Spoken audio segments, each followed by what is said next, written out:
O Genuíno estava assistindo aqui nos bastidores. Eu quero saber, antes de qualquer coisa, o que ele sentiu ao ouvir esse discurso do Gustavo Petro falando em governo por assembleias populares municipais. Que coisa, fiquei... O coração bateu forte, Genuíno. Tudo bem?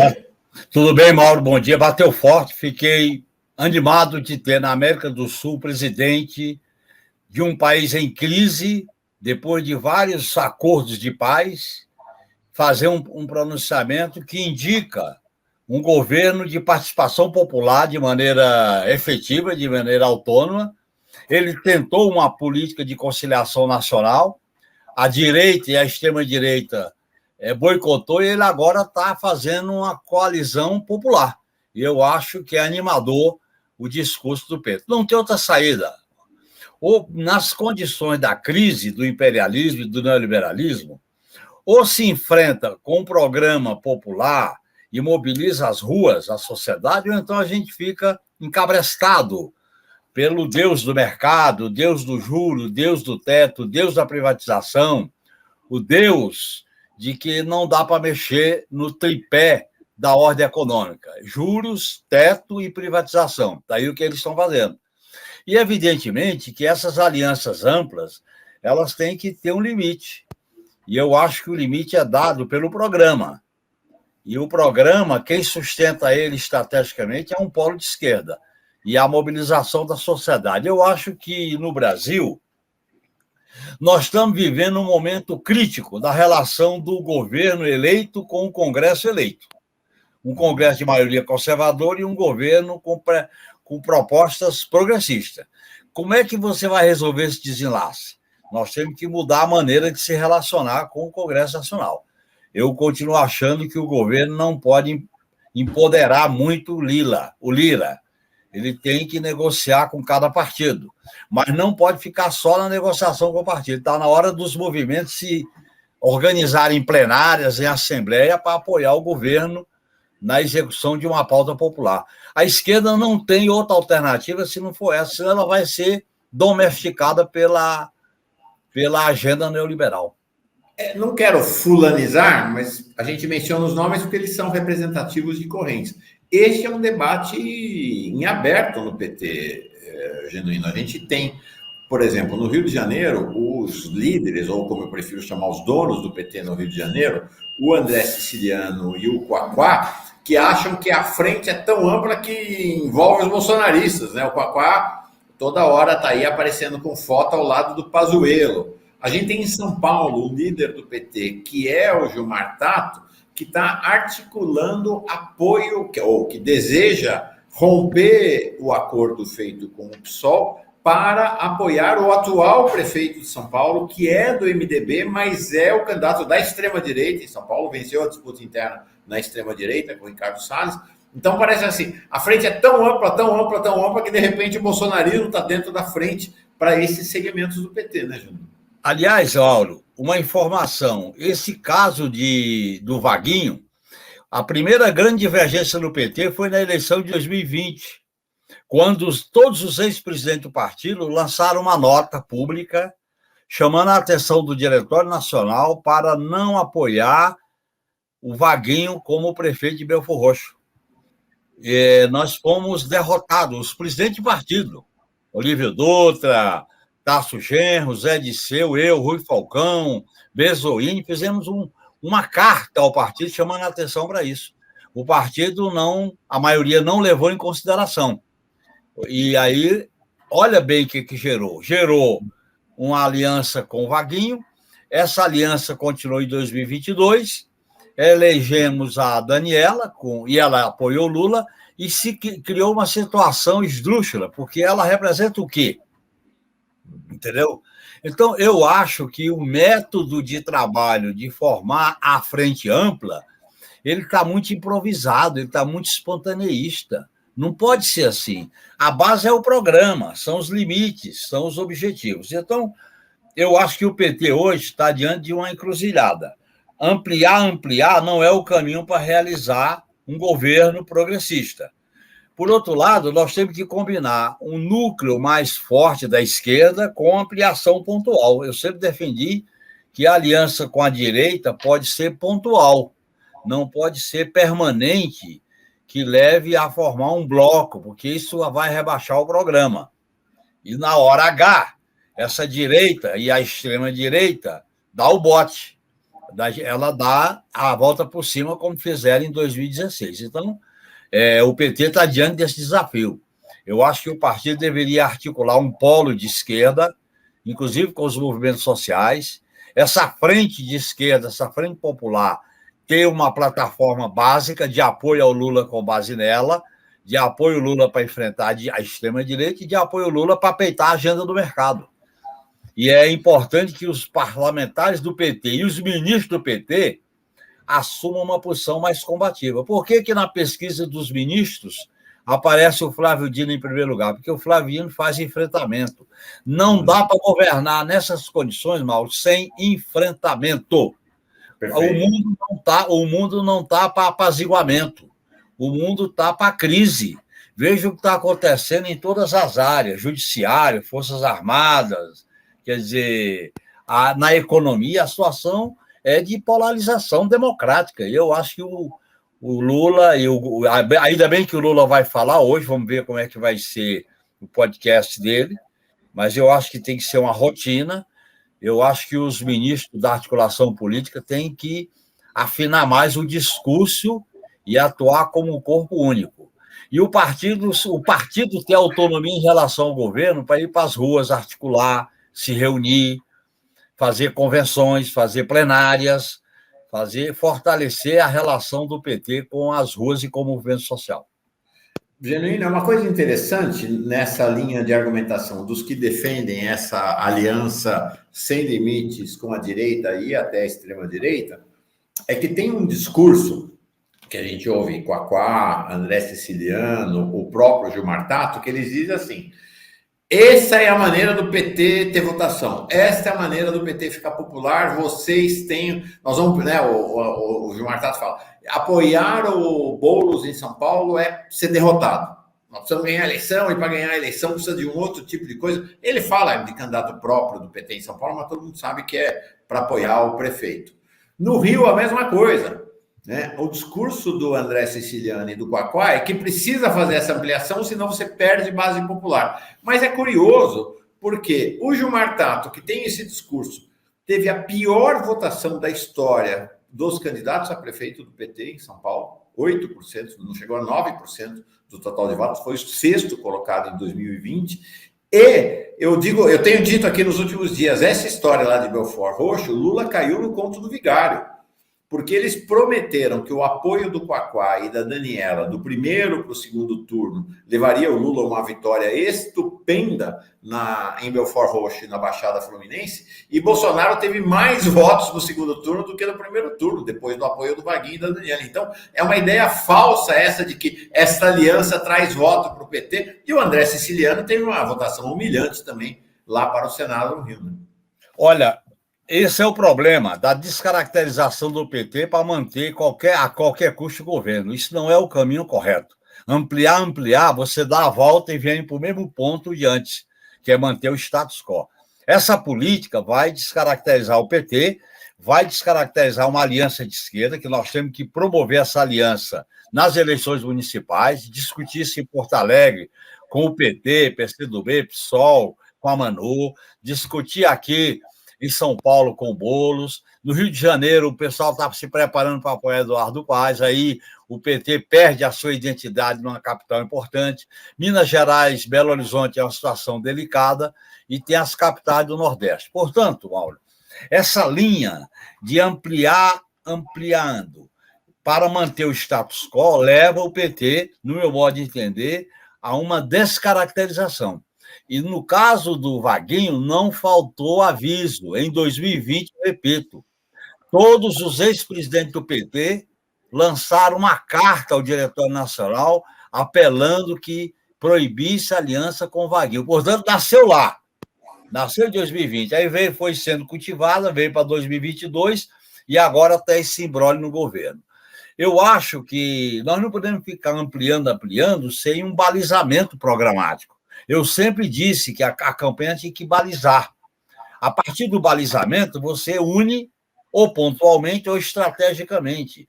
Nós perdemos a noção de aliança mais estratégica, que é com os partidos de esquerda, com os movimentos sociais. Então, eu acho que o partido tem que fazer um debate qualificado, discutir essa questão para que a gente possa mobilizar a base do partido. Eu estou fazendo muita plenária, muita reunião, e a base do partido está, vamos dizer assim, impaciente, inconformada, está apreensiva com esse desenrolar da situação política. Até porque a gente já viveu isso, né, Mauro? Nós já vivemos isso. Nós vivemos o golpe, nós vivemos o ajuste fiscal do Levi, nós vivemos a ideia de ampliar, chega uma hora que você não tem mais com quem brigar. Então, isso, o PT não nasceu e a sua história não é para isso. Eu deixo isso muito claro, estou batalhando, não sou membro do diretório, mas estou batalhando por uma linha mais afirmativa. Não é isolamento, é saber negociar. Por exemplo, eu acho que o PT iniciou dando muita força ao Lira. A gente tinha que ter começado sem dar tanta força a ele. A gente reconhece o direito dele de ser presidente, mas não precisava apoiar rapidamente. Aí o Lira vira porta-voz, agora ele diz, o Lula tem que logo dizer que é candidato, senão complica o governo. Pois é, essa história ontem do Lira é que cada hora ele tinha alguma coisa, né? Dizer que ele quer ficar protagonizando. A candidatura atrapalha o governo. Ele quer ficar polarizando, protagonizando, mandando recado. E o PT numa defensiva não pode aceitar isso. Olha, Lira, cuida da Câmara que nós cuidamos do governo. Nós respeitamos você institucionalmente, mas cada macaco no seu galho. Não, essa outra declaração dele ontem à noite na Globo News, chocante também, Genuíno. Ele disse que o desenho dos ministérios do Lula não teve o rendimento esperado por parte do governo. Ou seja, ele está fazendo o julgamento do ministério do Lula, para dizer o quê? Precisa trocar pelos nossos. Coisa que ele jamais fez com o Bolsonaro. Claro. Alguém viu ele fazer uma operação do Bolsonaro? Nunca. O Lira está sendo usado pela velha mídia para chantagear o governo Lula. A velha mídia usa o Lira para enfrentar o Lula e limitar as ações do Lula. Como o Lula está acertando na política externa, como a avaliação do Lula está melhorando, apesar da luz amarela, né, nos grandes centros, que o Lula tem que ficar atento, o governo e o PT, nossa avaliação nos grandes centros não é boa. Isso porque os grandes centros têm uma nova classe trabalhadora que nós não estamos dialogando com ela. Os grandes centros têm uma classe média que nós temos que diminuir os impostos sobre ela. Nós estamos discutindo ajuste fiscal como se fosse neutro. Ajuste fiscal não é neutro, muito menos reforma tributária.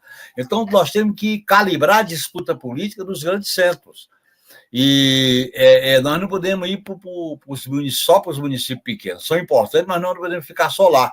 Então, há sinais de que a economia está dando sinais positivos, a política externa está dando projeção ao Lula como um grande estadista, algumas medidas são positivas que ele está tomando, como o Mais Médico, a questão do combate à inflação, a questão da retomada do emprego, são a defesa dos povos indígenas, essa discussão do marco temporal, que eu acho que o que a direita quer é marcar a posição, ela não vai ganhar essa batalha no Supremo.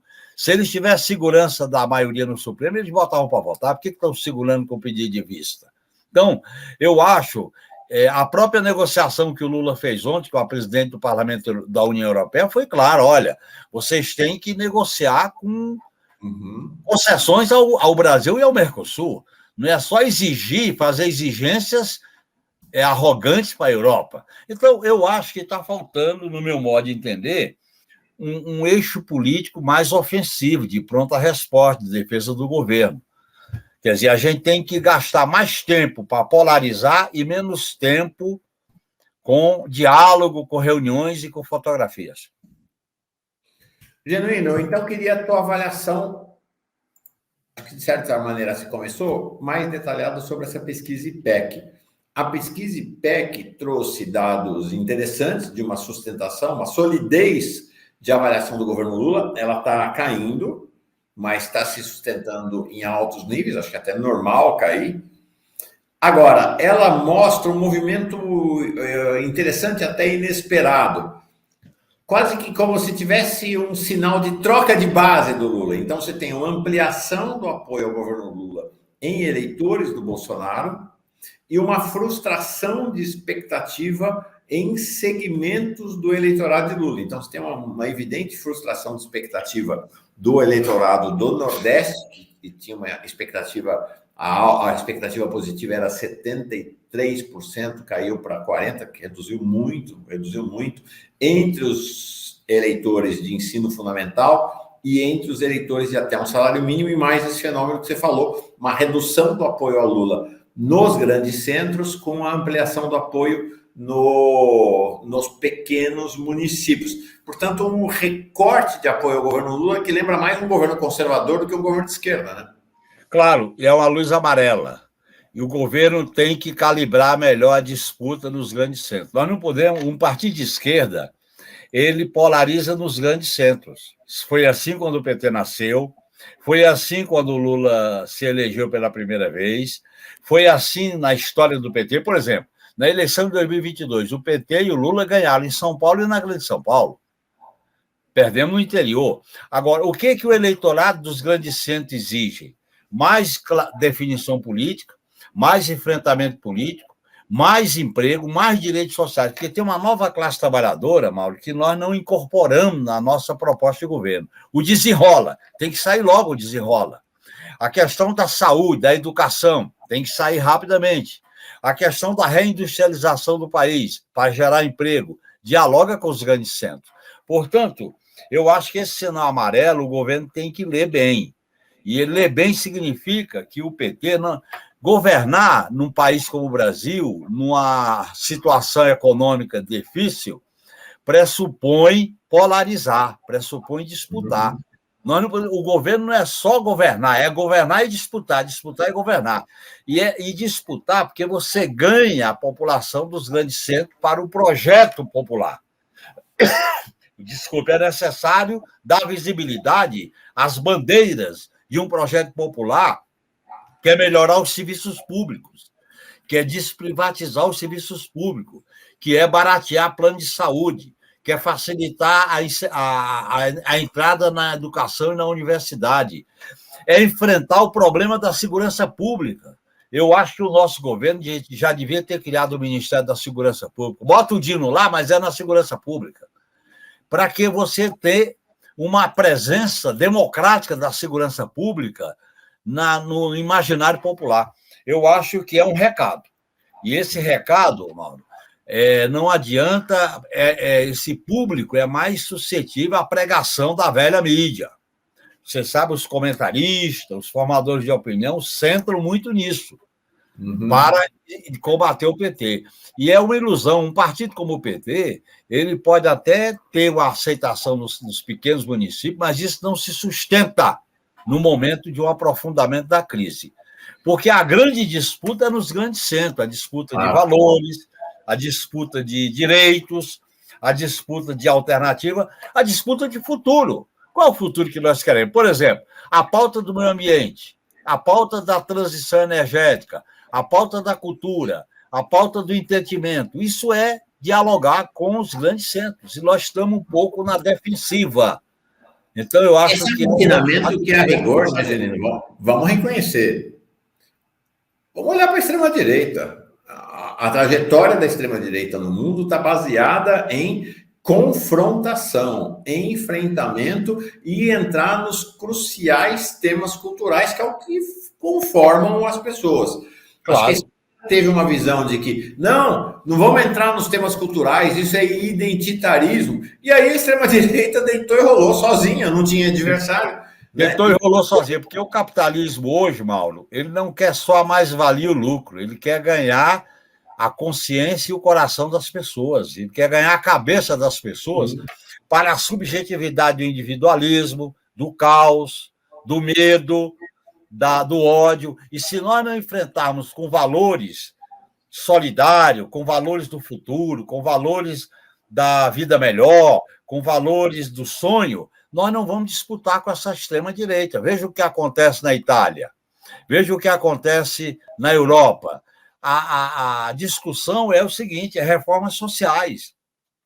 ou nós discutimos essa pauta social e entregar resultado para a população, então nós ficaremos na defensiva. E eu acho que a extrema-direita ela aposta na polarização e no conflito, e nós apostamos na paz e amor.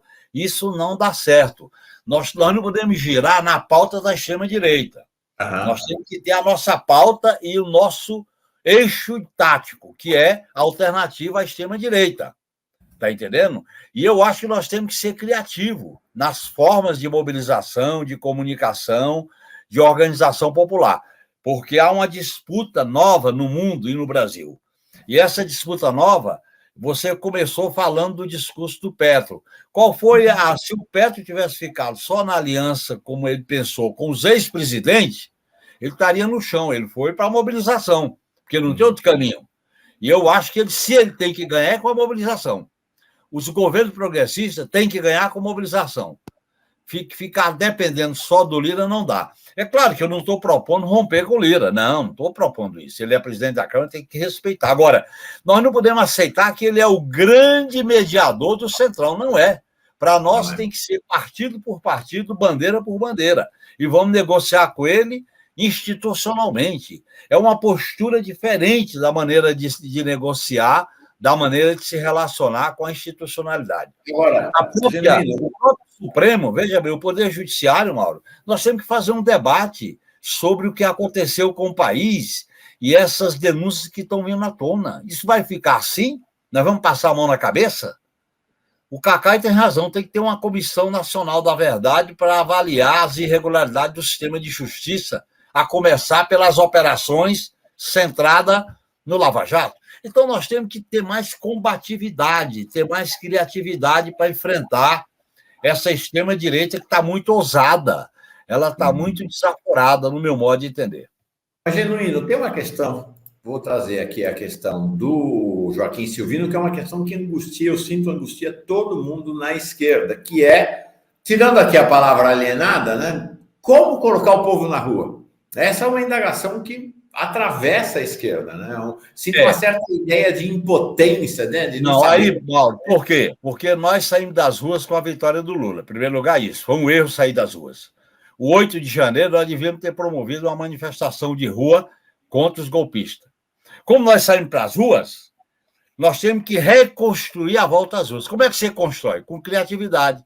Realizar reuniões, realizar acordos, realizar congressos, realizar plenárias, para mobilizar a militância e essa militância chegar no povo, e a gente não vai começar com um grande ato, tem que começar com pequenos atos, com pequenas reuniões para esquentar. Esse esquentamento vai mostrando qual é a pauta. Agora, o PT tem que ter uma pauta para ir para a rua. É a revogação do novo ensino médio, é o salário mínimo, é a criação de emprego, é a questão, por exemplo, da melhoria da saúde. Os planos de saúde estão aumentando a cobrança agora. Como é que nós vamos ficar diante disso? E a educação, como é que nós vamos tratar com o novo ensino médio e com esses métodos de alfabetização com o método tradicional? Não dá. Então, eu estou citando essas pautas. Por exemplo, como é que nós vamos discutir a questão do racismo? Domingo, Mauro, teve milhões e milhões de brasileiros desfilaram na Paulista com a pauta das políticas sociais na parada do orgulho gay. Nós temos que dialogar com isso. Foi bom o ministro dos Direitos Humanos ter estado lá, mas o governo tem que dialogar com esse movimento, tem que dialogar com o movimento das mulheres, com o movimento antirracista, com a juventude. Nós temos que fazer esses diálogos. Quando a gente fala ir para a rua, não é uma passeata e um ato. São várias coisas, é um sistema de construção que o partido tem que se dedicar a isso e não ficar só em Brasília. Tem que ficar em Brasília para governar, mas nós temos que ir para as ruas. Eu sempre disse que é rua e palácio, palácio e rua. Se nós não fizermos essa relação de maneira criativa, nós não vamos ter uma governabilidade tensionada. Aí a direita tensiona e a gente fica na defensiva. Genuíno, eu estou acompanhando aqui, tá? Não começou. Como eu previa, ia atrasar um pouquinho, não começou ainda a live do presidente Lula, tá? Estava esperando aí, ela entrando no ar, eu já coloco aqui, aí Genuíno e eu, a gente acompanha pelo menos o início, para ver ter um cheiro, né? de como é que vai ser essa conversa com o Lula. A gente acompanha um pouquinho, Genuíno. Acho que essa é uma questão, né? O Petros traz uma questão lá na Colômbia, aquele discurso dele, que é a questão do território, né? A articulação acontece no território, onde as pessoas moram, né? Onde elas se organizam. Então é isso, ele joga para a questão de uma municipal, mas não como algo espontaneísta. Né? Isso, não municipalismo. O Petro tem razão, Mauro. O PT nasceu quando a estrutura social é verticalizada. Sindicatos, centrais sindicais, movimentos populares, igreja, era tudo verticalizado. Agora, horizontalizou-se. As coisas são horizontalizadas, se penetram. Por isso que o território passa a ser muito importante. Isso o PT tem que levar em conta. A sua estruturação política tem que ser com base nos diretórios por área geográfica, porque o território você une salário com emprego, com a defesa das mulheres, da comunidade LGBT, a luta contra o racismo. O território passa a ser um palco de construção da unidade política. Não é o municipalismo, como tradicionalmente a velha direita sempre colocou, não. É o lugar onde as pessoas vivem, é o lugar onde as pessoas circulam, onde estabelece laços. Isso é a própria lição da igreja. Para onde aonde a igreja cresceu? Construindo igrejas em cada bairro, em cada vila, em cada lugar, cada comunidade. Ela territorializou, ela horizontalizou-se. E o PT tem uma estrutura ainda verticalizada. A crise do movimento sindical é que a estrutura verticalizada está falindo. O que são os trabalhadores da nova classe trabalhadora? É o autônomo, é o uberizado, é o terceirizado, é o funcionário, é o trabalho doméstico, é o funileiro, é o trabalhador da rua, é o trabalhador da construção civil. Nós temos que reunir essa nova classe trabalhadora numa plataforma de direitos. Não é o Bolsa Família e o salário mínimo não dialoga 100% com essa nova classe trabalhadora. Você tem que discutir mais direitos para essa nova classe trabalhadora, porque, inclusive, ela não votou na gente, Mauro, na eleição de 2022. Ou ela se absteve ou votou na extrema-direita. Então, esse é um desafio de uma reestruturação da esquerda no Brasil e no mundo, porque o capitalismo, com a indústria 4.0, com a terceirização e a mudança das relações de capital e trabalho, introduziu mudanças que a esquerda tem que levar em conta na sua mobilização e na sua organização. Então, começou, vamos ouvir um pouquinho. Vamos ouvir. Deixa eu aumentar o volume. Leve já com cobrança, né? Todo mundo comentou ontem, né? Ministério do Namoro falou e agora? Deu para comemorar alguma coisa ontem? Eu pensei em criar o Ministério do Namoro, mas aí teria que ser eu o ministro. Então, o Alckmin faz isso, né? Ele pega um cargo e pega outro também, né? Eu resolvi não criar por conta disso. Mas ontem foi um dia importante, eu acho que para quem namora, para quem é casado, eu espero que todo mundo tenha curtido o dia de ontem da melhor forma possível. Mas o dado é isso, show. Veja, nós estamos dia 1º de junho, sabe, 6 meses depois que nós começamos a governar o país. Eu acredito que nós trabalhamos mais do que em qualquer outro momento da nossa história, porque nós encontramos um país destruído, então nós precisamos reconstruir.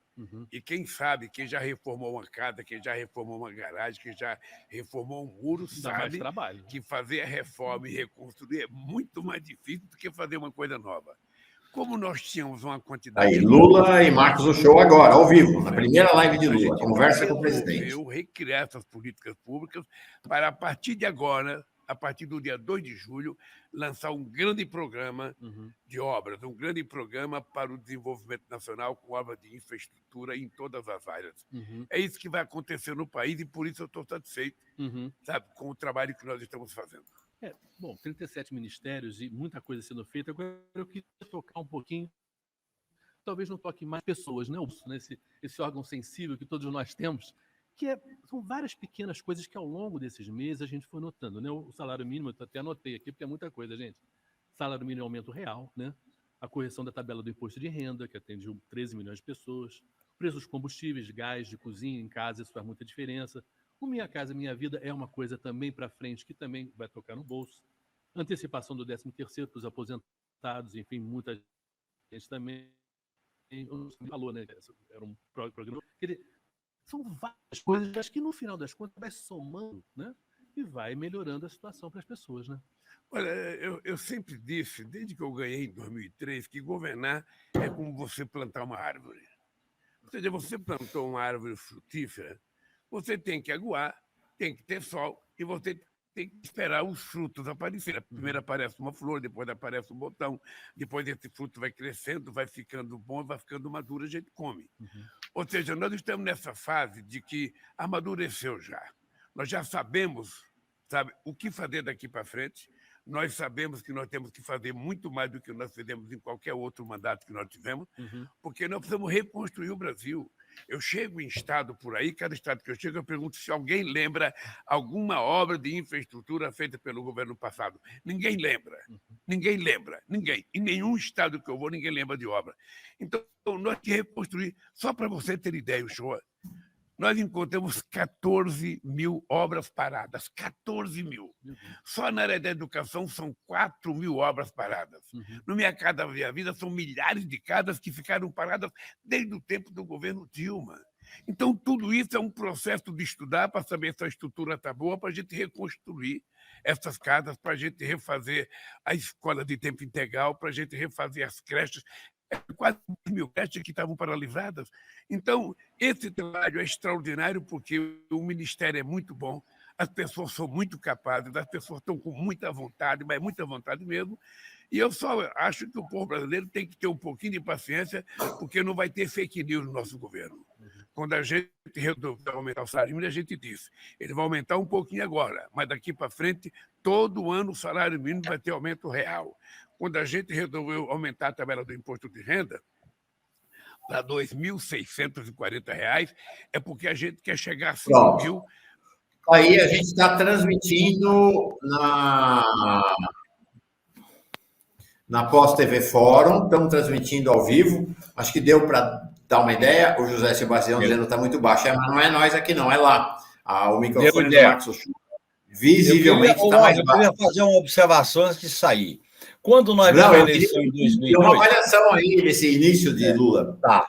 Quando nós ganhamos a eleição em 2002, o Lula tinha um dilema, um ditado. Nós temos que mudar a casa morando dentro dela. Nós temos que trocar o pneu do carro com o carro em movimento. É mais ou menos essa imagem que eu avalio essa introdução. Tem muita coisa para ser reconstruída e transformada. Mas com o país em movimento, com o país realizando, com o país acontecendo. E eu acho que esse pensamento do Lula está correto, mas ele tem que dominar todo o ministério e todo o governo. Perfeito. Perfeito, é isso aí. Eu vou fazer uma avaliação, Genuíno, mais como técnica de comunicação. Eles estão, visivelmente, o que se apropriou aqui é o padrão podcast. O Lula ficou muito impressionado quando foi lá no Podpah e depois foi no Flow e ficou um fã desse formato podcast. Imagino que tenha o dedo dele neste formato podcast que está rolando, tá? A gente vê que é algo mais produzido do que as lives do Bolsonaro. Não tem jeito, tem que olhar para o... Tem que fazer a comparação com o Bolsonaro. Tem que fazer... Claro, foi o último, foi o último. Né? Eu acho que é isso, ele se tornou referência. Ele olha, estou achando, você está vendo? Ele fica oscilando entre olhar para o Marcos Uchoa e olhar para a câmera. Olhar para a câmera é fundamental, porque é o contato visual direto com quem está assistindo. Genuíno, acho excelente que o Lula tenha começado a falar. Não sei se o horário é o mais adequado. Esse horário, 8h30 da manhã, quem trabalha está trabalhando. Vai ter dificuldade. Vai aperfeiçoando, Mauro. Vai aperfeiçoando, vai organizando. O importante é ele se relacionar diretamente com o povo. Um líder popular não pode governar trancado em palácio. Ele tem que ir para a rua e se comunicar com o povo diretamente, sem cair nas aventuras nem no que fazia o inominável, que tinha o chiqueirinho. Não. tem que relacionar diretamente com o povo. Ele está certo em fazer esse podcast. Essa transmissão pelo canal Lula, nesse momento, está com um pouco mais de 3 mil pessoas assistindo ao vivo. Estou vendo aqui no Twitter, está com 21 mil. Enfim, é cedo ainda para avaliar a repercussão, porque são múltiplos canais que estão transmitindo, né? Tem a própria EBC. E a repercussão vai na forma de onda. É como uma pedra que você joga no açude. Vai prosperando, vai crescendo, vai ondulando. Eu acho que esse é o caminho. O princípio é o seguinte: nas condições da luta de classe hoje, o líder popular tem que se relacionar diretamente com o povo. Uhum. É aquela ideia do passado, né, de que o líder carismático é o fascista que se relaciona direto por cima das instituições. Gente, não tem conversa. Todo líder que quer ser um líder do seu povo tem que se comunicar diretamente com o povo. Aquela ideia do líder carismático ser identificado com o populismo ou com a extrema-direita é passado. Porque o sistema, Mauro, o sistema econômico criou aparatos, criou amortecedores, Banco Central Independente, agências governamentais, conselhos, entidades mundiais, as organizações multilaterais para mediar, para que haja a meritocracia, a técnica, a descaracterizar a política. A política é emoção, a política é convencimento, a política é energia.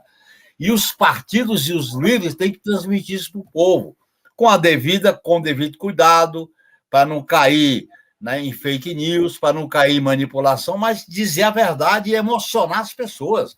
A política, Mauro, quando ela não emociona, quando ela fica fria, ela perde o sentido. Nós sabemos o que foi 68, o que foram as manifestações antirracistas, o que foi as manifestações no Brasil e em Paris, o que foi a campanha das diretas. A gente sabe que é o povo como sujeito que entra na história.